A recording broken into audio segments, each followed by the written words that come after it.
अस्सलामुअलैकुम प्यारे दोस्तों, कैसे हैं आप लोग। मैं ठीक हूँ और उम्मीद करती हूँ कि आप लोग भी ठीक होंगे।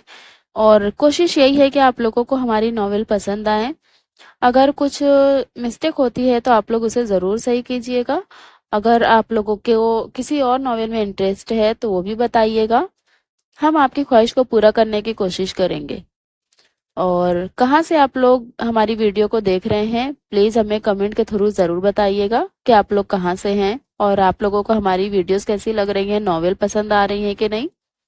साथ ही अगर आप चैनल पर न्यू हैं तो सब्सक्राइब करके जरूर जाइएगा। और वीडियोस अगर आप लोगों को पसंद आती हैं, हमारी नॉवेल पसंद आती है तो उसे जरूर शेयर कीजिएगा, लाइक कीजिएगा। कमेंट के थ्रू अपनी राय से जरूर आगाह कीजिएगा हमें, ताकि हमें अपनी गलतियों को सुधारने का मौका मिले। आज हम लेकर आए हैं एक न्यू नॉवेल। आई होप कि आप लोगों को ये भी पसंद आएगी। नॉवेल का नाम है तेरी चाहत में और राइटर है महा आबिद। ये एक मुकम्मल नॉवेल है जिसे वॉइस ओवर करने वाली हूँ मैं, यानी कि आपकी माँ ही। तो चलिए बिना किसी देरी के स्टार्ट करते हैं। वो देखो, वो उसके पीछे है, वो उसे मार देगा, वो बहुत खौफनाक है। अरे अरे, ये लड़की क्यों उसकी तरफ जा रही है, ये तो गई काम से, वो उसे मार ही देगा। देखो मम, मुझे डर लग रहा है, इसे बंद करो, जरी ने तकिए में से ही कहा, जो मुंह तकिए में छुपाए हुए थी। इसकी आवाज भी कांप रही थी। जोया और आयशा कोई पिछले 1 घंटे से इसी किस्म के जुमले 1000 बार सुन चुकी थी। इन दोनों ने एक दूसरे की तरफ देखा और फिर तकिए में मुंह छुपाए जरी को। दोनों को ही एक शरारत सूझी। जब सीन में भूत दोनों लड़का और लड़की पर झपटने वाला था, और तभी जोया ने बड़ी संजीदगी से जरी से कहा, जरी वो देखो, दोनों भाग रहे हैं, बच भी गए हैं। जरी ने जैसे ही टीवी स्क्रीन की तरफ देखा तो खौफ से इसकी चीखें निकल गई थी, जो पूरे घर में गूंज रही थी। और अब वो बाकायदा रोने लगी थी। जोया और आयशा अच्छे से जानती थी कि जरी बहुत डरती है। इसके रोने से दोनों के हाथ पांव फूल चुके थे। वो दोनों इसे चुप करवाती कि इतने में सारा बेगम और अमीना बेगम आ गई थी। क्या हुआ जरी, क्यों चीख रही थी और ये रो रही है, सारा बेगम ने फिक्रमंदी से पूछा। जवाब में वो भागकर सारा बेगम के गले लगकर रोने लग गई। क्या हुआ, क्यों रो रही हो बेटा, सारा बेगम ने जरी के सर पर हाथ फेरते हुए पूछा। जब जरी भी कुछ ना बोली तो सारा और अमीना बेगम ने जोया और आयशा की तरफ देखा तो वो दोनों ने ही सर नीचे झुका लिया। मम्मा, मम्मा वो मुझे ले जाएंगे, प्लीज मुझे नहीं करनी शादी, सारा बेगम के गले लगी रोते हुए खौफजदा लहजे में कहा। तो सारा और अमीना बेगम सारा मामला समझ गई थी कि फिर से इसे डराया गया है, यह खुद से डर गई है। इसलिए अमीना बेगम ने जरी के पास आकर पूछा, जो अभी तक सारा बेगम के गले लगी हुई थी। कौन कौन ले जाएगा, क्या हुआ मेरी जान, अमीना बेगम के पूछने पर जरिश सारा बेगम से अलग होते हुए बोली, वो मुस्तफा। जरिश इतना कहकर फिर से रोने लग गई थी। कुछ नहीं होगा मेरी जान, तुम डरो नहीं, चलो बताओ। इन दोनों ने कोई शरारत की है ना, मुझे पहले ही पता था, ये दोनों मेरी बेटी को तंग करेंगी।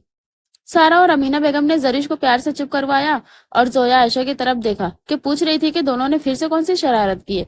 कुछ नहीं मम्मा, हम तो हॉरर फिल्म देख रहे थे, कि जरीश भूत को देखकर डर गई। हाँ जी बेटा जी, मैं जानती हूँ वो कैसे डरी, तुम दोनों ना सुधर जाओ। जब इतनी खौफनाक फिल्म देखने की हिम्मत नहीं है तो देखती क्यों हो तुम लोग। चीख चीख कर पूरा घर सर पर उठाया हुआ है, इतना ही छोटा दिल है तुम सबका, तो क्या जरूरत है ऐसी फिल्म देखने की। सारा बेगम और अमीना बेगम ने इनको डांटा तो जरीश भी चुप करके डांट सुन रही थी। हर वक्त तुम तीनों कुछ ना कुछ करती हो, मजाल है चुप करके सुकून से बैठ जाओ। हर वक्त एक दूसरे को तंग करना है और बाद में फिर रोने लग जाना है। अमीना बेगम इन तीनों पर गुस्सा निकाल कर चली गई थी। इनके जाने के बाद वो तीनों अब बेड पर लेटकर जोर जोर से हंस रही थी। अगर हम इस तरह करते ना तो हमारे घर में अम्मी से तो बहुत मार पड़ने वाली थी हमको। यहाँ पे इतने प्यार से समझा रही हैं। जोया, आयशा और जरिश तीनों ही कॉलेज ग्राउंड में बैठी थी जब इनकी क्लास फेलो सहरिश और मलाइका आकर इनके पास बैठ गई और फिर न जाने कहाँ कहाँ के इधर उधर के किस्से सुना रही थी। कि पहले तो कुछ देर तक जरिश और जोया आयशा सुनती रही और फिर इन तीनों का ध्यान सहरिश की बातों पर कम था और बेजार से एक दूसरे की शक्ल देख रही थी। जैसे तैसे करके उन्होंने बमुश्किल 1 घंटे तक उनकी बातें सुनी, वरना जरिश का दिल कर रहा था कि कोई चीज मिले और उठाकर सहरिश के सर पे दे मारे, जो पता नहीं क्या खाकर आई थी कि बोले जा रही थी और चुप होने का नाम नहीं ले रही थी। 1 घंटे बाद जब वो उठकर गई तो जरिश ने आयशा के कंधे पर सर रखते कहा, यार रूफ, क्या मुसीबत थी, ये आज कैसे आकर बैठ गई हमारे पास। चलो आ भी गई, फिर उठने का नाम नहीं ले रही थी। छोड़ो, अब गई ना, चलो उठो, चलकर कुछ खाते हैं, मेरा तो सर घूमने लग गया इसकी बातें सुनकर, जोया ने भी कहा। तो आयशा और जरिश ने हाँ में सर हिलाते हुए उठ खड़ी हुई। जरिश उठ जाओ बेटा, देखो कितना टाइम हो गया है। सारा बेगम जरिश के कमरे में आई तो देखा वो गहरी नींद में थी। सारा बेगम इसके सिरहाने बैठकर बालों में हाथ फेरने लगी। जरिश ने आंखें खोलकर इनकी गोद में सर रखा, फिर से आंखें बंद कर ली। आज मेरी बेटी इतनी देर तक सोती रही? आपके बाबा भी आपका पूछते हुए ऑफिस चले गए, सारा बेगम ने कहा। मम्मा रात देर तक जागते रहे, जोया और आयशा से बातें कर रही थी मैं। जरिश ने बंद आंखों से ही जवाब दिया। और पापा हमें जगा देते, मिल के भी नहीं गए हमसे। जरिश बेटा, आपसे कुछ बात करनी थी, सारा बेगम ने पुरसोच अंदाज में कहा। हाँ जी मम्मा बोले।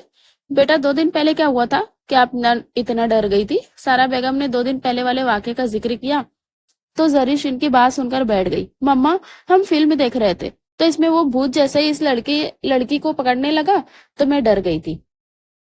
और फिर जोया और आयशा ने हमें जानबूझकर डराया था। मुझे लगा कि मुस्तफा भी हमें ऐसे ही ले जाएंगे, वो हमें आपसे और बाबा से दूर कर देंगे ना मम्मा। जरिश अभी भी डर रही थी और डरते हुए सारी बात बता दी थी।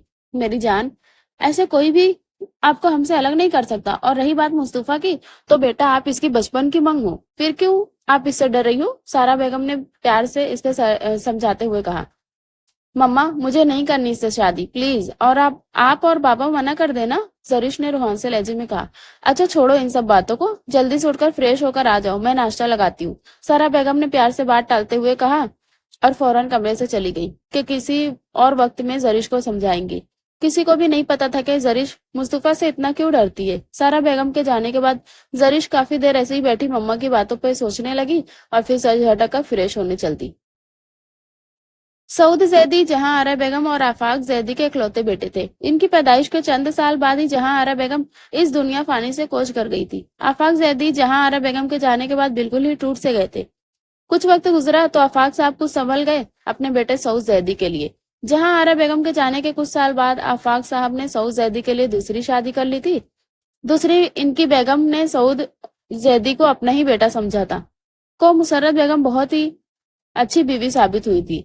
मुसर्रत बेगम की पहली शादी हुई, पर इनके पहले शौहर का शादी के 1 साल बाद ही इंतकाल हो गया था। मुसर्रत बेगम से इनका एक और बेटा था, जीशान। वक्त का काम है गुजरना और वो गुजर ही जाता है। कुछ वक्त गुजरा तो सऊद और जीशान की पढ़ाई मुकम्मल हो गई थी और दोनों ही आफाक साहब के साथ मिलकर बिजनेस संभाल रहे थे।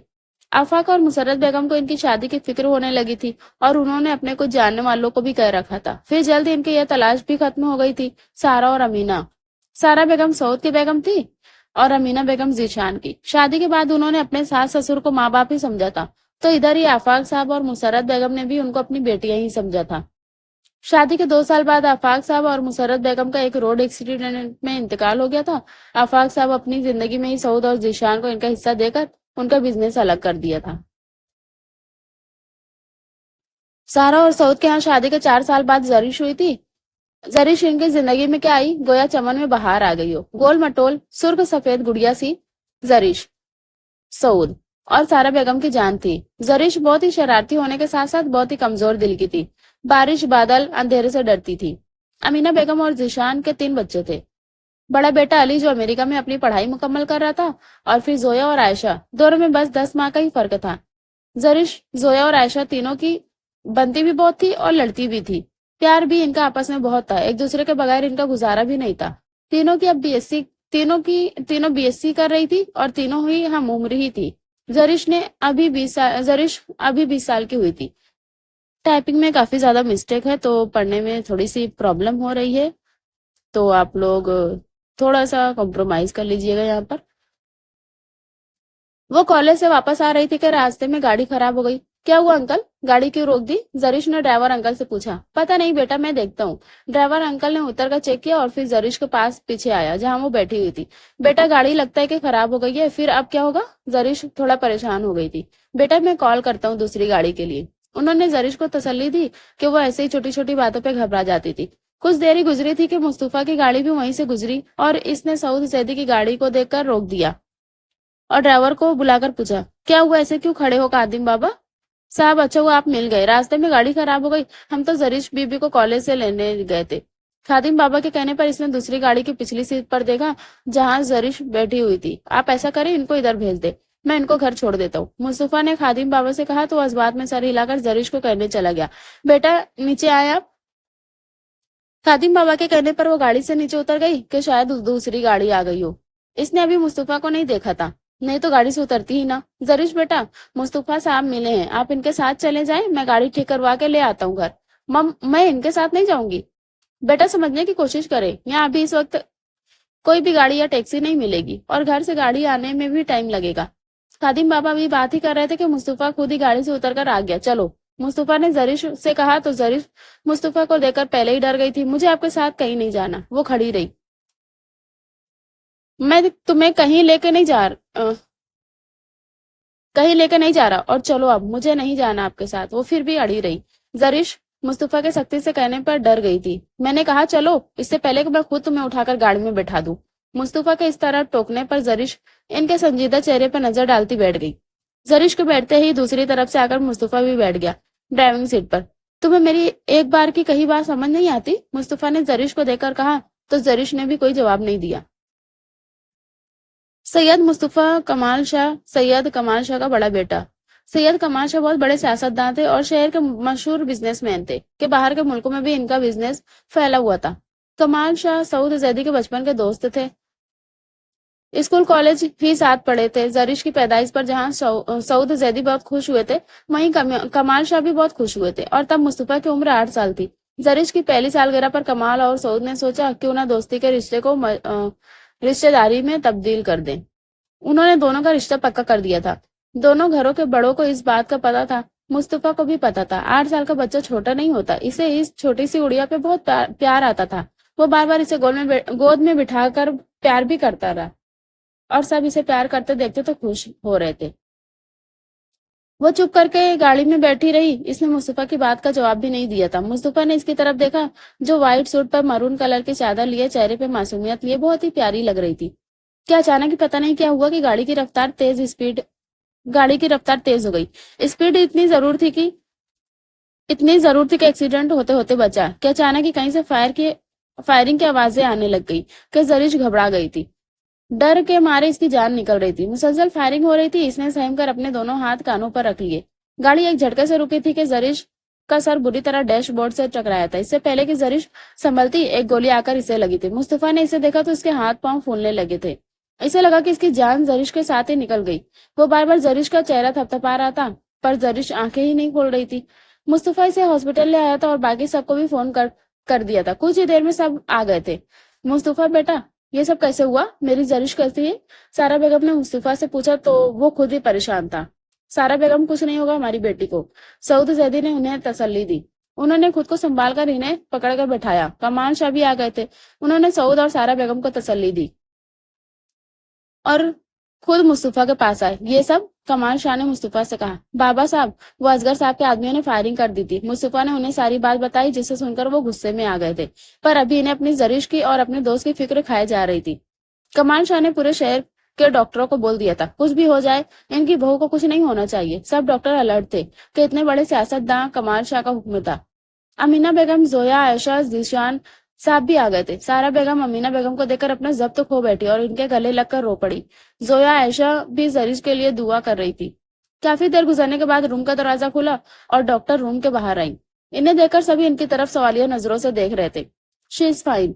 गोली शोल्डर पर लगी थी। हमने निकाल दिए और कुछ ही देर में इन्हें रूम में शिफ्ट कर देंगे, फिर आप लोग मिल सकते हैं। जरीश बेटा।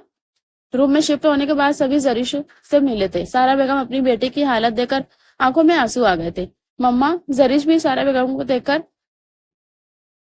देखकर रोने लगी। इसे पूरा वाकया फिल्म की तरह याद आ गया था।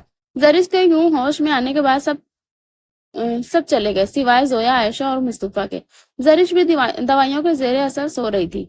जब इसे गोली लगी, इसे लगा कि इसकी अपनी भी जान जरीश के साथ ही निकल गई। मुझे लगा था कि मैं तुम्हें खो दूंगा। अभी तो मैं तुम्हें अपनी मोहब्बत का यकीन भी नहीं दिला पाया था। तुम्हारी आंखों में मुझे देखकर डर होता है। तब दिल करता था कि खुद को ही मार दूं। मैं इन आंखों में अपने लिए प्यार मोहब्बत देखना चाहता हूँ। मुझे लगा था कि मैं अब दूसरा सांस नहीं ले सकूंगा। मैं जानता हूँ तुम मुझसे शादी नहीं करना चाहती। मैं तुम्हें किसी और का कैसे होने दे सकता हूँ? तुम मेरे बचपन की मांग हो, मेरी मोहब्बत हो। तुम हो तो मैं हूँ, मेरे जीने की वजह तुम हो। जब तुम्हें पहली बार गोद में लिया था, तब से ही तुम मुझे अच्छी लगी थी। फिर तुम्हारी पहली सालगिरह पर जब सब बड़ों ने हमारी बात तय कर दी, तब मैं तुम्हें बता नहीं सकता कि मैं कितना खुश हुआ था। हवाओं में उड़े रहा था मैं। तुमने जब पहली बार होश में अपनी इन हेजल गिरे ग्रीन आंखों आईज से मुझे देखा, तब मेरा दिल कर रहा था कि तुम्हारी इन आंखों को छू कर देखूं, तुम्हें महसूस करूं। तुम सिर्फ मेरी हो, मैं तुम्हें खोना नहीं चाहता। मैं जानता हूँ तुम मुझे पसंद नहीं करती, और एक दिन आएगा जब तुम खुद चलकर मेरे पास आओगी। मैं तुम्हें पाने के लिए कुछ भी कर सकता हूँ, फिर तुम मुझसे नफरत करो या प्यार करो। मुस्तफा अपने ही ख्यालों में सो रही जरिश के सिरहाने बैठा इसके हाथ अपने हाथों में लिए बोल रहा था, ये जाने बगैर कि वो सो भी रही है या नहीं। जरिश तेजी से सेहतयाब हो रही थी। अस्पताल से घर आकर वो मुकम्मल आराम कर रही थी, मगर मुसलसल लेटे भी तंग आ गई थी। असल में वो तंग इसलिए आ गई थी कि जोया और आयशा की बोरिंग ऊट पटांग बातें सुन सुनकर इसका बस चलता तो इन दोनों को कुछ दिनों के लिए गायब कर देती, पर वो ऐसा कर नहीं सकती। और इस टाइम इसे बहुत गुस्से के साथ साथ रोना भी आ रहा था कि या तो वो दोनों चुप हो जाएं या फिर खुद गायब हो जाएं। तुम्हें पता है जरिश, हमें लगा था कि तुम तो गई, और हम सच में बहुत डर गई थी। जोया ने कहा, चल झूठी, कहाँ रोई हो तुम? तुम्हें क्या लगा होगा कि जरिश तुम्हारी ऐसी बातें सुनकर अपना वो पिंक सूट तुम्हें दे देगी? आयशा ने जोया की बात सुनी और फिर क्या था, दोनों की लड़ाई शुरू हो गई। और बस जरिश को हंसाना चाहती थी और जरिश इनकी लड़ाई देख देख कर सुन रही। जरिश और अब मुकम्मल तौर पर बिल्कुल ठीक हो चुकी थी। फिर इन तीनों के, जोया, आयशा और जरिश के पेपर शुरू हो चुके थे, और अब तीनों ही मस्ती कम और पढ़ाई पर ध्यान दे रही थी। आखिरी पेपर देकर सब स्टूडेंट ने सुकून का सांस लिया था। वो तीनों अब गाड़ी के आने का वेट कर रही थी, तभी जोया की आवाज इनके कानों में पड़ी, चलो अब तो खुल के मौज मस्ती करें, क्योंकि अब हम टेंशन फ्री हो चुके हैं। मैं तो घर जाकर अपनी नींद पूरी करूंगी, जबकि मैं जाकर पेट पूजा करूंगी। आयशा ने भी अपना हिस्सा लिया बोलकर, तुम तो खा खाकर मर जाना। जोया ने इसे लुताड़ा, तुम्हें क्या है, पेपर्स की वजह से मैं ठीक से इतने दिन से खा भी नहीं सकी, और तुम्हें क्या तकलीफ है, खाती हूँ मैं हूँ, तुम्हारा नहीं खाती। आयशा ने गुस्से से जोया को कहा, और फिर इन दोनों की लड़ाई शुरू हो गई कि उकताकर जरिश ने ही इन्हें चुप करवाया। अरे अरे चुप हो जाओ तुम दोनों, ये कॉलेज के बाहर खड़े हैं, हम घर पे नहीं। इतना तेज तेज बोल रही हो तुम दोनों कि देखो लोग भी हमें देख देख कर गुजर रहे हैं। जरिश ने दोनों पे अच्छा खासा गुस्सा निकाला, तो वो दोनों ही चुप करके ड्राइवर का वेट करने लगी कि ड्राइवर की जगह मुस्तफा शाह को देखकर जहां जरिश हैरान परेशान हुई, और उस दिन का वाकया याद आ गया, वहीं जोया आयशा इसे देखकर बहुत खुश हुई। अरे अरे आज तो बड़े बड़े लोग आए हैं, जोया ने मुस्तफा से कहा, जो गाड़ी से उतरकर इनके पास आ रहा था। वो भी जोया की बात सुनकर मुस्कुरा दिया, बातें बाद में कर लेना, बैठकर पहले चलो देखो कितनी धूप है। मुस्तफा ने जरीश को देखकर फट से कहा, जिसका चेहरा सुर्ख हो रहा था। तो जोया ने मुस्तफा की चोरी पकड़कर ओ कहा, तो मुस्तफा सर नीचे करके हंस दिया, जबकि जरीश जाकर गाड़ी में बैठ गई। चलो अब बताओ, कुछ खाना है या घर जाना है? मुस्तफा के कहने पर जोया और आयशा ने जल्दी से अस्बाद में सर हिला दिया। जरीश कोई भी जवाब देने की बजाय विंडो से बाहर देखने लग गई। मुस्तफा ने इसकी तरफ देखा, पर वो चुप ही रही। मुस्तफा ने गाड़ी आइसक्रीम पार्लर के सामने रोकी। अब जल्दी बताओ कौन सा फ्लेवर खाना है? पिस्ता, चॉकलेट? जोया, आयशा ने बता दिया, मैंगो। जरिश ने आहिस्ता से कहा, तो मुस्तफा इन्हें गाड़ी में ही बैठाकर खुद आइसक्रीम लेने चला गया। कुछ देर बाद आया तो इसके हाथ में 4 आइसक्रीम कप थे। मुस्तफा ने इन्हें पकड़ाया तो चारों ही चुप करके खाने लगी। साथ में मुस्तफा जोया और आयशा से बातें भी कर रहा था। थोड़ी थोड़ी देर बाद जरीश को भी देख रहा था, जो खा कम और किसी सोच में गुम ज्यादा थी। मुस्तफा इन्हें घर ड्रॉप करके खुद चला गया। घर आकर जरिश फ्रेश होके लेट गई, पर नींद आंखों से कोसों दूर थी। ये इंसान जो हर वक्त रूड रहता है, आज कैसे इतना हंस बोल रहा था जैसे हम अच्छे फ्रेंड रह चुके हैं। जरिश आज मुस्तफा के रवैये के बारे में ही सोच रही थी, जो मुस्तफा से इसलिए डरती थी कि वो बहुत गुस्से वाला है। इसके सामने कोई भी होता वो छोड़ता नहीं। कि एक दफा कुछ साल पहले की बात है, जरिश मुस्तफा वालों के घर गई। सऊद जैदी और सारा बेगम के साथ। वहां मुस्तफा अपने किसी बिजनेस के सिलसिले में किसी से बात कर रहा था, और साथ साथ इस पे गुस्सा भी हो रहा था। मुस्तफा ने इस आदमी को घर बुलाया था, और फिर इस शख्स की कोई भी बात सुने बगैर इसे बेरहमी से मार दिया। जरिश लॉन में खुलने वाले दरवाजे के पास खड़ी थी, और इसने सब देख लिया था। जिस तरह मुस्तफा ने इस आदमी की पिटाई की थी, कि तब जब वो बेहोश नहीं हो गया, छोड़ा नहीं था। और जरिश को यह लगा था कि वो इसे भी मार देगा, क्योंकि मुस्तफा ने इसे देख लिया था। और जरिश मुस्तफा को देखकर बहुत ही ज्यादा खौफजदा हो गई थी। और इसके घर आने के बाद जरिश को बहुत तेज बुखार हो गया था, और उस दिन के बाद से जरिश मुस्तफा से बहुत डरती है। यही सब सोचते सोचते कब सोई पता ही नहीं चला। घर आकर जब जरिश को इतना तेज बुखार हुआ, तब सारा बेगम और सऊद साहब दोनों ही बहुत परेशान हो गए थे। पूरा हफ्ता जरिश का बुखार नहीं उतरा था। सारा बेगम और सऊद जैदी ने पूछा था कि क्या हुआ है, पर इसने इन्हें कुछ नहीं बताया। जरिश के दिल में काफी डर बैठ गया था कि वो फिर सारा और सऊद जैदी के कमरे में इनके साथ ही सोया करती थी। फिर कुछ टाइम बाद ठीक होकर खुद ही सही हो गई थी, और अपने रूम में सोने लग गई थी। रातों को वो अभी भी इसे मालूम होता कि मुस्तफा इसे वहां देख लिया और वो इसे मार देगा, पर फिर ऐसा कुछ नहीं हुआ था। आहिस्ता आहिस्ता टाइम गुजरता गया तो जरीश भी नॉर्मल होती गई, पर मुस्तफा से इसका सामना बहुत कम हुआ था। डरती वो अभी भी थी।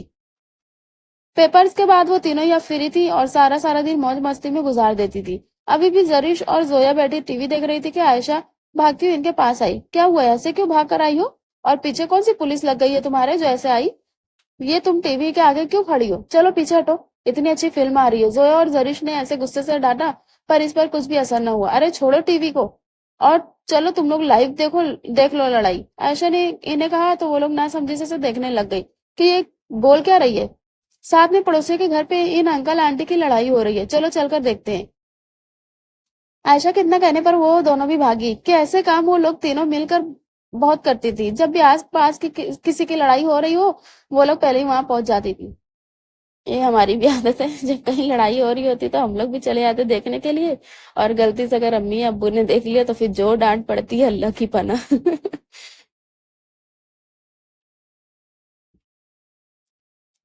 जब भी आसपास किसी की लड़ाई हो रही हो, वो लोग पहले ही वहां पहुंच जाती थी। टीवी देखने से ज्यादा लाइव शो देखने में मजा आता है कि कैसी कैसी उन्हें बातें सुनने को मिलती हैं, और फिर बाद में वो तीनों मिलकर इनकी लड़ाई याद करके खूब हंसती थी। इस बात पे इन तीनों को घर से भी बहुत डांट पड़ती थी, पर ढीठ बनकर सुनती थी। और आज भी वो सब सीढ़ी पे खड़ी थी। जरीश बीबी, जल्दी करे, बेगम साहब ने आ जाना है, आप लोग अब बस करें, इतना तो सुन लिया है। शनो की आवाज इनके कान में पड़ी। जोया बीबी आप ही उतर जाएं। पर जोया ने भी इसकी आवाज पे कान न धरे। आयशा बीबी, अरे चुप करो शनो, तुम कब से बोल रही हो, चुप करके सुनने दो। आयशा ने इसे चुप कराया। तुम भी चढ़ जाओ ऊपर। आयशा ने इसे मशवरा दिया। पहले तो वो ना मानी, फिर थक हार कर मान गई। आखिर इनकी शरारतों में वो भी बराबर की शरीक होती थी। वो लोग पिछले 1 घंटे से इन अंकल आंटी की लड़ाई सुन रहे थे, जो अब एक दूसरे से मुकम्मल तौर पर नाराज हो चुके थे। यहाँ क्या हो रहा है? अमीना बेगम की आवाज इन्हें सुनाई थी, तो वो इनकी आवाज सुनकर हड़बड़ा गई। जल्दी जल्दी में नीचे उतरते वक्त आखिर में आयशा धम से जमीन पे गिरी। इन सब ने इन सब ने नीचे गिरी आयशा की तरफ देखा, और जरीश और जोया की ना थमने वाली हंसी रुक गई। हंसी शुरू हो गई। चुप करो तुम दोनों, ये बताओ यहाँ क्या कर रही थी? तुम लोग को कुछ शर्म हया भी है? कितनी बार बोला है नहीं किया करो ऐसी हरकतें, पर मजाल है जो तुम लोग सुधर जाओ। अमीना बेगम ने इन्हें गुस्से से डांटा, जो मुंह नीचे की अपनी हंसी रोक रही थी। क्या सोचते होंगे वो लोग भी? और तुम शन्नो, बजाय इन्हें रोकने के तुम भी साथ में मिलकर देख रही थी। अब उन्होंने काम वाली शन्नो को डांटा, जो दोनों घरों में सफाई करती थी पर रहती इधर ही थी। शन्नो की अम्मी चल बसी थी और तब से शन्नो इधर ही थी। शन्नो की अम्मी अपनी शन्नो की जिम्मेदारी इन पे ही डाल गई थी। शन्नो का अब्बू इसके छोटे होते ही चल बसा था। पहले शन्नो की अम्मी इधर काम करती थी। शन्नो की अम्मी की फिर बीमारी के बाद शन्नो ही अब सफाई वगैरह करती थी। सारा और अमीना बेगम ने कभी शन्नो को काम वाली नहीं समझा था, और इसका ख्याल भी करती थी। जरीश, आयशा और जोया के साथ मिलकर वो भी मस्ती कर लिया करती थी। उन्होंने भी कभी शन्नो को कुछ नहीं कहा था, बल्कि खुद इसे भी अपनी शरारतों में शामिल करती थी। आज बहुत मजा आया, जोया ने कहा, और अब वो तीनों कमरे में बैठी आज की लड़ाई को डिस्कस कर रही थी और साथ साथ हंस भी रही थी। अभी कुछ देर पहले वाली डांट का असर ही नहीं था जो अमीना बेगम से इन्हें सुनने को मिली थी। सैयद कमाल शाह ने सऊद जैदी से शादी की बात की थी कि अब शादी हो जानी चाहिए मुस्तफा और जरीश की। सऊद, यार मैं चाहता हूँ कि अब इनकी शादी हो जानी चाहिए। बाकी अगर जरीश पढ़ना चाहेगी तो शादी के बाद पढ़ सकती है। तुम्हें अगर कोई एतराज है तो बताओ। नहीं, मुझे क्या एतराज होना है, मैं सारा से बात करके फिर आपको फाइनल जवाब देता हूँ। तो सैयद कमाल शाह ने हामी भर ली थी। घर आकर सऊद जैदी ने सारा बेगम से बात की थी। ये तो बहुत अच्छी बात है कि भाई साहब ने खुद बात कर ली। अब जरीश की शादी हो जानी चाहिए। वैसे भी अब जरीश के पेपर हो चुके हैं, जैसे आप ठीक समझे। फिर ऐसा करें कि अच्छी सी चाय बनाकर आप जरीश के ही रूम में ले आए, हम इससे भी बात कर लें। सऊद जैदी ने सारा बेगम से कहा तो उन्होंने मुस्कुराकर अजबात में सर हिलाया और किचन में चली गई, जबकि सऊद जैदी उठकर जरीश के रूम में चले गए। सऊद जैदी जरीश के रूम में आए तो जरीश बेड पर लेटी हुई टीवी देख रही थी। अपने पापा को देखकर फौरन से उठ बैठी। मेरा बच्चा क्या कर रहा है? सऊद साहब ने जरीश के पास ही बेड पर बैठते हुए पूछा। कुछ नहीं पापा, हम तो बस टीवी देख रहे थे। वैसे आज आपको इतने दिन बाद हमारी याद आई? जरीश ने अपने पापा के गले में बाहें डालकर लाड से कहा। तो सऊद साहब अपनी बेटी के मुंह से शिकवा सुनकर हंस पड़े। नहीं, हम अपनी इतनी प्यारी सी बेटी को कैसे भूल सकते हैं? ऑफिस जाने से पहले हम आपके कमरे में आते थे, तब आप सोई हुई होती थी। फिर आपकी मम्मा ने कहा था हमारी बेटी को ना उठाए, आराम करने दे। उफ पापा, आप हमें उठा सकते थे। अरे अरे मेरा बच्चा, पिछले कुछ दिन से ऑफिस का काम ज्यादा था, इसलिए हम जल्दी चले जाते थे। अब हम अपनी बेटी को पूरा टाइम देंगे। सारा बेगम कमरे में आई तो दोनों बाप बेटी को लाड करते देखकर मुस्कुरा दी। हम अपने बेटे से कुछ बात करने आए हैं। सऊद जैदी ने प्यार से जरीश को देखते हुए कहा, बेटा बात यह है कि आपके अंकल कमाल शाह ने आपकी और मुस्तफा की शादी की बात की है। मैं और आपकी मम्मा भी चाहते हैं कि आपकी शादी हो जाए और आप अपने घर की हो जाए। हम जानते हैं कि हमारा बच्चा हमारी बात से इनकार नहीं करेगा, पर फिर भी हम चाहते हैं कि आपकी राय ले ली जाए। जरीश मुस्तफा साहब से शादी का सुनकर ही डर गई थी, पर अपने बाबा को इनकार भी नहीं कर सकती थी। वो इसी कश्मकश में थी कि अब क्या करे, और फिर इसने आहिस्ता आवाज में कहा, नहीं पापा, जैसा आप और मम्मा को अच्छा लगे, हमें कोई एतराज नहीं है। सऊद जैदी और सारा बेगम जरीश के मुंह से इकरार सुनकर खुश हो गए थे। सऊद जैदी ने प्यार से जरीश के सर पर हाथ फेरा और गले से लगा लिया। हम जानते थे हमारी बेटा हमारी लाडो को कोई एतराज नहीं होगा। और जरीश सोच रही थी कि वो अपने पापा को कैसे इनकार कर सकती थी। एक तरफ इनके इसके इनकार से अगर इसके पापा को दुख पहुंचता, तो दूसरी तरफ मुस्तफा का डर फिर से इसके दिल में जाग गया था। उसने खुदा पर छोड़ दिया कि अब आगे जो भी होगा अल्लाह पाक इसके हक में बेहतर करेगा। सऊद जैदी ने कमाल शाह को शादी की हाँ कर दी थी, और फिर दोनों ही तरफ से शादी की तैयारी शुरू हो चुकी, क्योंकि ज्यादा टाइम नहीं रखा था। मुस्तफा को जब पता चला जरीश ने हाँ कर दी, वो बहुत ही खुश हुआ था। उसे लगा कि जरीश नहीं मानेगी, पर रब का शुक्र था कि वो मान गई थी। इधर दूसरी तरफ जोया आयशा जरीश को खूब तंग कर रही थी कि वो इन्हें गुस्से से घूर रही थी। मैं तो सारे कपड़े अपनी पसंद से लूंगी, वो भी रेडीमेड, जोया ने कहा, तो आयशा ने भी इसकी हाँ में हाँ मिलाई। हाँ, और मैं भी, और खूब मजा भी करेंगे। उफ जरीश, हम तो बहुत एंजॉय करेंगे, जोया और आयशा ने एक्साइटेड होकर कहा। जरीश चुप करके इनकी बातें सुन रही थी। अरे लड़कियों, तुम लोग भी अपनी अपनी पसंद बता दो, सारा बेगम ने इन्हें लॉन्च में बैठे देखकर कहा। बड़ी मम्मा, हम तीनों मेहंदी पर एक जैसा ही ड्रेस लेंगी, जोया ने सारा बेगम से कहा। पागल लड़की, इसकी तो शादी है। तुम्हारे तुम्हारी कौन सा शादी है जो इसके साथ लेना है? अमीना बेगम ने जोया को गुस्से से कहा। क्या मम्मा, फिर क्या हुआ, प्लीज मान जाए ना, हमने एक जैसा ही बनवाना है, आयशा ने भी कहा। इससे पहले कि अमीना बेगम कुछ और कहती, सारा बेगम बोल पड़ी। छोड़े भाभी, क्यों डांट रही हैं बच्चियों को, बनवाने थे एक सा सूट, यही तो मौका होता है शादी पर बच्चियों का एंजॉय करने का। सारा बेगम ने इनकी साइड ली तो जोया और आयशा भागकर सारा बेगम के पास आई और इनके गले लग गई। बड़ी मम्मा, यू आर ग्रेट। जोया और आयशा के इस तरह कहने पर वो मुस्कुरा दी और प्यार से इनके सर पे बोसा दिया। जरिश मायूं बैठ गई थी। लंबी येलो रंग की शर्ट, चुना हुआ दुपट्टा और ग्रीन रंग का पैंट पजामा लाई थी, जिसमें पट्टी का काम था। नौजिक से इसके सिरापे पे ये सूट बहुत ही सूट कर रहा था। जोया और आयशा ने भी मैचिंग ही ऐसे ड्रेस बनवाए थे। इनके रंग चेंज थे। जोया की ग्रीन रंग की लंबी शॉर्ट थी और रेड पैजामा था, जबकि आयशा के रेड रंग की लंबी शॉर्ट और येलो पैजामा था। तैयार हुई बहुत ही प्यारी लग रही थी तीनों। सारा बेगम और अमीना बेगम उनकी नजर उतार कर गई थी। मायू के फंक्शन घर में ही लॉन में लिया था। जोया आयशा ने खूब डांस किया, मिलकर रात तक फंक्शन चलता रहा और सबने ही बहुत मिलकर एंजॉय किया था। मायू के फंक्शन की तकरीब रात गए तक चलती रही। सबने ही बहुत एंजॉय किया था। मेहंदी का फंक्शन 2 दिन बाद था और इन 2 दिनों में सबने आराम किया था। आज जरीश की मेहंदी का फंक्शन था, इसलिए सुबह से ही भाग दौड़ मची हुई थी। जरीश, जोया और आयशा पार्लर से तैयार होकर आई थी और ये फंक्शन कंबाइन था। सैयद कमाल शाह के भी सभी मेहमान इधर थे और सऊद जैदी के भी। ये कंबाइन फंक्शन भी मुस्तफा ने ही सब बड़ों से बात करके रखवाया था। मुस्तफा की खुशी की खातिर सब मान गए थे। जरीश ने गोल्डन ओपन शर्ट जो काम से बोझल थी, साथ खुले पैंचों वाला खूबसूरत काम वाला ट्राउजर था और साथ बड़ा सा ऑफ व्हाइट दुपट्टा था, जिसके चारों तरफ चौड़ी सी कामदार थी। इसके गोल्डन सिल्की बालों को जूड़ा बनाया गया था और दुपट्टे को सेट किया गया था और बालों में ताजा कलियों का गजरा लगाया गया था। वो वाकई बहुत खूबसूरत लग रही थी, बिल्कुल अनारकली। हॉल में जब जोया और आयशा इसे लेकर स्टेज पर आई तो सभी की सताइशी निगाहें जरीश के ऊपर थी। मुस्तफा ने भी मैचिंग कलर ही पहना था, डल गोल्डन शलवार कुर्ते में फुल तले काम वाला पटका गले में टाई के स्टाइल में डाले बहुत जच रहा था। पूरे हॉल में ही सब लोग इन्हें देखकर रश्क कर रहे थे। मेहंदी की तकरीब शुरू हो चुकी थी। जोया और आयशा ने खूब डांस किया था। उमर कमाल शाह मुस्तफा का छोटा भाई जोया को ही बार बार देख रहा था, जिसने लाइट ग्रीन कलर का खूबसूरत लहंगा पहना हुआ था और शॉर्ट ऑरेंज कलर की कुर्ती जिसके ऊपर फुल काम किया हुआ था और गुलाबी दुपट्टा एक शोल्डर पर टिकाया बहुत प्यारी लग रही थी। जरिश मुस्तफा की मेहंदी की रस्में हो गई थी और अब सभी यंग पार्टी फुल वॉल्यूम में सॉन्ग लगाए डांस कर रही थी। मुस्तफा ने साथ बैठी जरिश के हाथ पर अपना हाथ रखा तो जरिश कांप सी गई। जरिश ने होठों को बीच कर दानिशा चेहरे का रुख मुस्तफा की तरफ किया और फौरन से नजरें झुका ली कि इसकी बेबाक निगाहों की तपिश की ताब न ला सकती थी। सबने मेहंदी के फंक्शन में भी खूब इंजॉय किया था। आज बारात थी। दुल्हन बनी जरिश गजब ढा रही थी।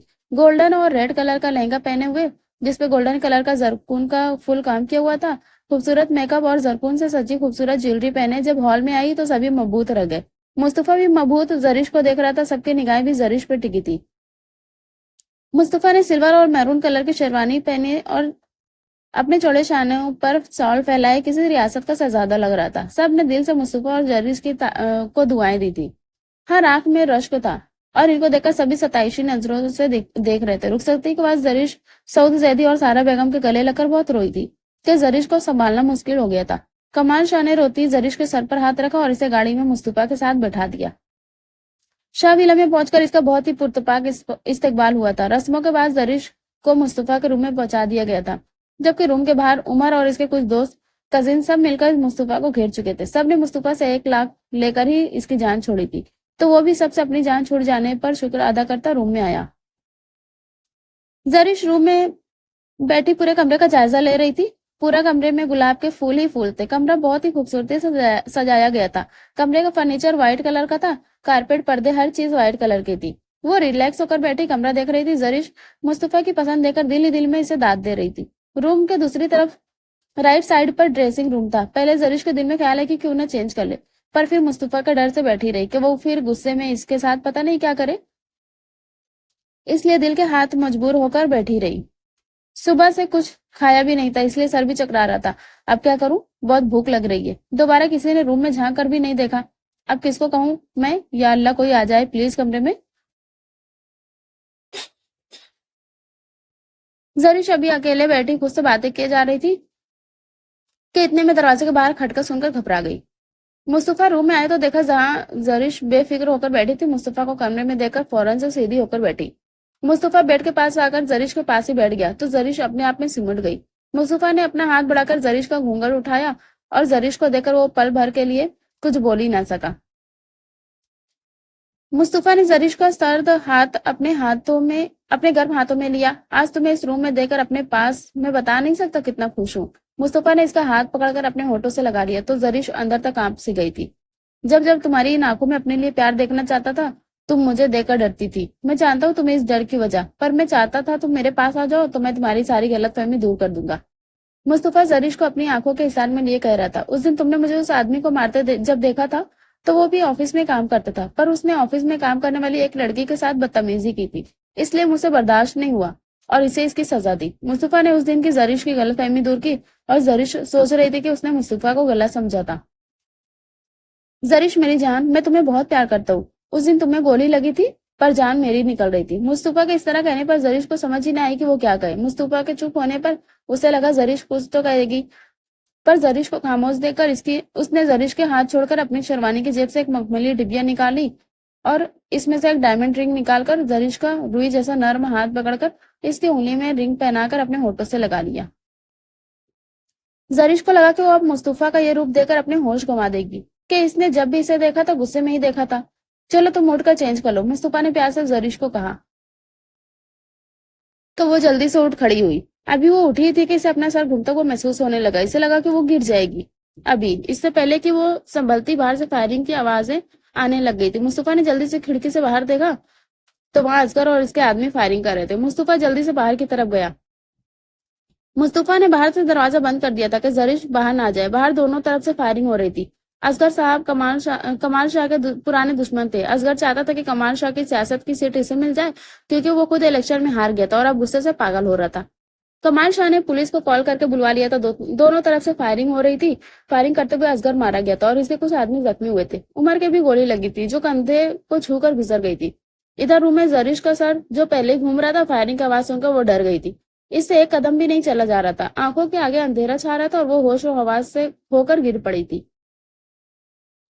कमाल शाह ने मुस्तफा को इधर नीचे देखा तो कमाल शाह ने इसे ऊपर भेजा कि जरीश को देखे। मुस्तफा को जरीश का ख्याल आते ही वो ऊपर वाले फ्लोर पर भागा और रूम का दरवाजा खोलकर अंदर दाखिल हुआ तो मुस्तफा के पैरों के नीचे से जमीन निकल गई। इसे लगा कि जो हवाई फायरिंग हुई इसमें से कोई गोली आकर जरीश को लग गई है। वो जल्दी से जरीश के पास आया तो देखा कि वो बेहोश थी। मुस्तफा जरीश को बस बेहोश देखकर सुकून आया और इसे जल्दी से उठाकर बेड पर लिटाया। जरीश आंखें खोलो, मुस्तफा ने इसका चेहरा थपथपाया। मुस्तफा ने जल्दी से पानी का गिलास पकड़कर इसके चेहरे पे छींटे मारे तो जरीश थोड़ा सा कचमुसाई और आहिस्ता से आंखें खोली। पहले तो उसे कुछ समझ ही ना आई कि क्या है। फिर कुछ आवाज बहाल हुए तो चीखना शुरू कर दिया इसने। मुस्तफा को पहले तो कुछ समझ न आई और फिर जल्दी से इसके मुंह पे हाथ रखा। चुप करो, क्या हुआ है? मुस्तफा ने गुस्से से कहा। जरिश चुप कर होकर इसे देखने लगी। मम मुझे डर लग रहा है। वो बाहर फायरिंग।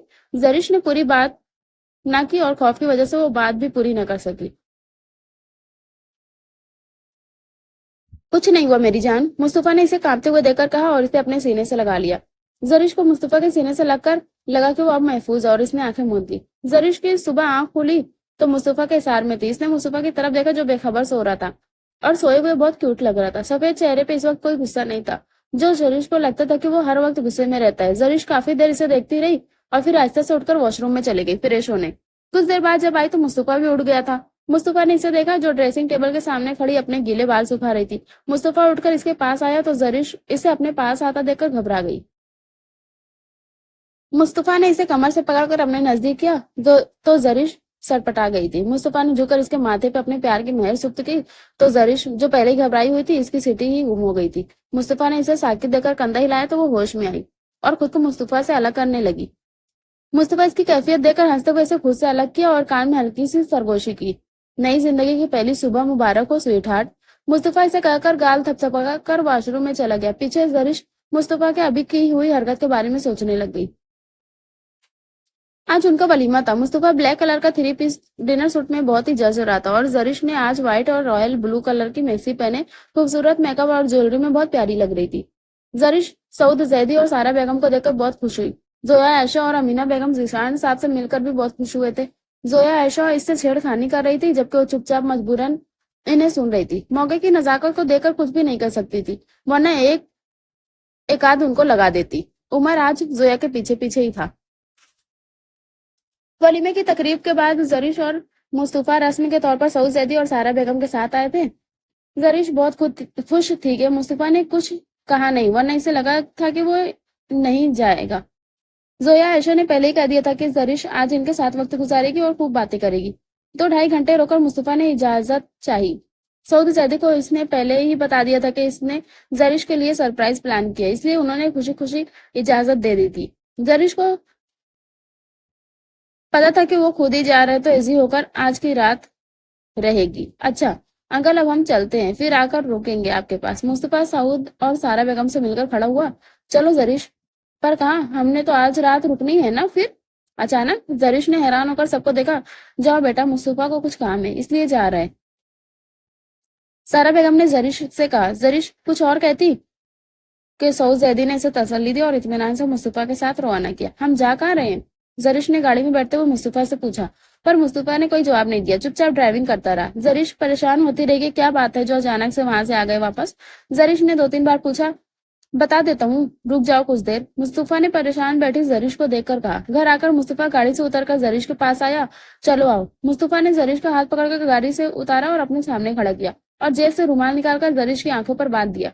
ये क्या कर रहे हैं? जरिश ने आंखों पर रुमाल बांधते देखकर कहा। कुछ नहीं, रुक जाओ 5 मिनट बता देता हूँ। मुस्तफा इसे अपनी बाहों में उठाकर ऊपर अपने कमरे में ले आया। जरिश दिल ही दिल में डर रही थी कि क्या हो रहा है। मुस्तफा ने एक हाथ से रूम का दरवाजा खोला और अंदर आकर जरिश को कमरे के दरमियान में खड़ा कर दिया और खुद रूम की लाइट ऑन कर दी। जरिश के पास आकर मुस्तफा ने आहिस्ता से इसके आंखों से रुमाल उतारा। जरिश ने जब आंखें खोलकर देखा तो शशदर रह गई। पूरे कमरे में इसकी तस्वीरें थी, बचपन की, जब वो और मुस्तफा आपस में साथ में खड़े थे। मुस्तफा ने अपने से छोटी जरिश के शोल्डर पे हाथ रखा हुआ था। एक में जब जरिश 1 साल की थी और केक काट रही थी। ऐसे ही बहुत सी खूबसूरत यादें थी। पूरे कमरे में गुलाब की कड़ियां थी। बेड पे भी बहुत खूबसूरती से बड़ा सा दिल बनाया गया था। टेबल पे गुलाब के फूलों के पास केक रखा गया था। मुस्तफा जरिश के पास आकर इसे अपने करीब किया। जरिश जो कमरे की खूबसूरती को देखकर खो गई थी, मुस्तफा को देखा। तुम्हारे चेहरे की खुशी देखकर मुझे अपनी मेहनत वसूल हो गई। जरिश, मैं तुम्हारे बगैर अधूरा हूँ मेरी जान। मुस्तफा ने अपनी बोझल आवाज से जरिश को गले लगाते हुए कहा। मैं आपको मुस्तफा ठीक से समझ नहीं पाई और आपको गलत समझा। मैं आपकी सब बातें हॉस्पिटल में ही सुन चुकी थी, जब आप मुझे नींद में समझकर सब कह रहे थे। मैं भी आपसे बहुत प्यार करती हूँ। I love you Mustafa. Mustafa हैरत से गंग आज जरिश के मुंह से इकरार सुनकर इसे लगा कि अपने होश गंवा देगा। मुस्तफा ने जरिश को अलग किया। मुझे यकीन नहीं आ रहा, आज मेरे दिल की हसरत पूरी हो गई और मेरी जान, मेरी जरिश मुझसे खुद इजहार मोहब्बत कर रही है। जरिश सर में से सर झुकाए खड़ी थी। मुझे लगा मेरी ये हसरत कभी पूरी नहीं होगी और मैं ऐसे ही मर जाऊंगा। मुस्तफा ने जज्बात से भरपूर बोझल आवाज में कहा। तो जरीश ने तड़प कर मुस्तफा की इस बात पे अपना छोटा सा हाथ मुस्तफा के मुंह पर रख दिया। प्लीज अंदर नहीं करना, मैं आपके बगैर नहीं रह सकती, जरीश ने नम आवाज से कहा। तो जरीश की इस बात पर मुस्तफा का दिल झूम उठा था। कब से इसे इस दिन का इंतजार था कि कब जरीश इससे अपना प्यार का इकरार करेगी। और आज जरीश के इकरार पर मुस्तफा को लगा वो हवा में उड़े रहे। और आज वो बहुत ही ज्यादा खुश था। मुस्तफा ने जरीश को भींच कर जोर से गले लगा लिया और जरीश ने भी इत्मीनान से आंखें बंद कर ली थी। बाहर चांद भी इनके मिलन पर खुश था कि अब जिंदगी से भरपूर खुशियां इनके मुंतजिर थी। आज बरसों बाद मुस्तफा की मुराद बर आई थी। आज इसकी जिंदगी इसकी बाहों में सांसें ले रही थी। खत्म शुरू। तो प्यारे नाजरीन, कैसा लगा आप लोगों को ये नॉवेल? कमेंट बॉक्स में जरूर बताइएगा। लेती हूँ आप लोगों से विदा। मिलूंगी अगले नॉवेल में। तब तक के लिए अपना ढेर सारा ख्याल रखिएगा। Take care. अल्लाह हाफिज।